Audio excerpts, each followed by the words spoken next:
With over 35 years of experience performing in front of literally thousands of people, J.R. John's shows at the Circus Circus in Reno, Nevada have become a hit for guests of all ages.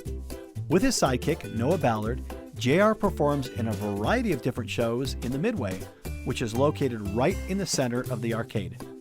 The shows entertain crowds with their unique acrobatics that requires major timing and coordination between dog and trainer. JR's dogs are also adopted from the SPCA of Northern Nevada. Okay, we are back with John, and let's talk a little about your story, because you have an interesting story. You and I have both been doing this for a long time. A lot of different types of things. But how'd you start? Well, I got started in a theme park in just outside of Disney World in Florida in the 70s. And it opened, it was owned by Ringling Brothers. It's called Ringling Brothers Barnum and Bailey Circus World. And I was just randomly looking for work. And I thought I'd go out there and, I'd maybe be sweeping up junk or running a ride or something like that. And the day I got out there, they were looking for a stagehand for their huge theater show. They had a huge 2,000-seat theater. Mm-hmm. So they marched me down there. They said, well, we need a stagehand. They marched me down there and walked through these doors. And I was like, holy, I just was, my jaw was on the ground. There were elephants. There was tigers in arena rehearsing. There was a band rehearsing. There's dancers and showgirls like stretching their legs on railings. And I was like, I died and went to heaven. This is awesome. This was awesome.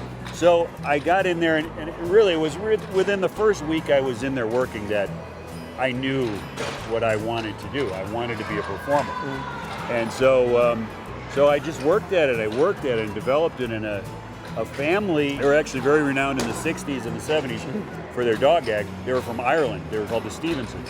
And they brought me into their act. Oh, really? One of the performers, she was pregnant. And the patriarch of the family said, would you like to come in her place? And I was like, would I? So it was like such an opportunity that actually people outside that scope don't get. Right, exactly. It's a very closed thing. It is. So that was the beginning of my experience. And I, early in my career, I was really fortunate because I worked with Ringling Brothers. I worked with elephants. I worked with polar bears. I worked with tigers. I worked with chimpanzees. I had my hands on almost everything. Mm-hmm. But the one thing I found about dogs was when they're having a bad day, they're not going to eat your head off. They're going to kill you. Yeah. But dogs naturally, they have that love, and they want to you have that bond with them, where exotics, I always think exotics, at best, they tolerate you. Exactly. So, exactly. And then how did you end up here?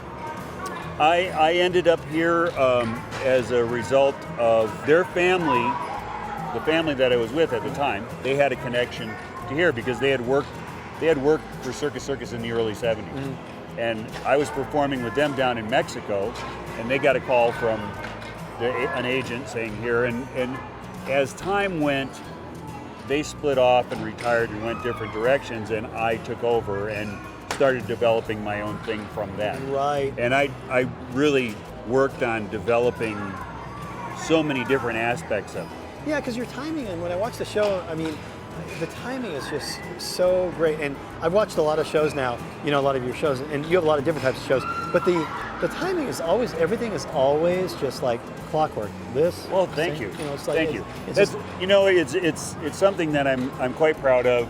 I come from a show business background, and I study, early in my career, I studied everything. I studied comedians, jugglers, magicians, and their sense of timing. And especially what I do, it's mostly nonverbal. So you want to hit that mark, and right. You want to hit it right. That's what gets the laugh. Exactly. And so I'm very specific about that when I choreograph a routine. I know the punch points. I know to make sure there's comedic underpinnings. Comedic underpinnings always win people, And the Daphne show, especially with the Daphne show, that show is very, very much that way. Well, that's a cartoon. Yeah. And that is. Yeah. But it's all you, the way you are. Before we leave, any tips for kids that want to do this? Yeah. There is. The biggest tip is practice, practice, practice. That's what it's all about. When you watch the show, you could tell that because it is like clockwork, and it's like, practice makes perfect. Thanks a lot for coming Thank you. on, man. Appreciate it. That's a high compliment. Thank you, Joel.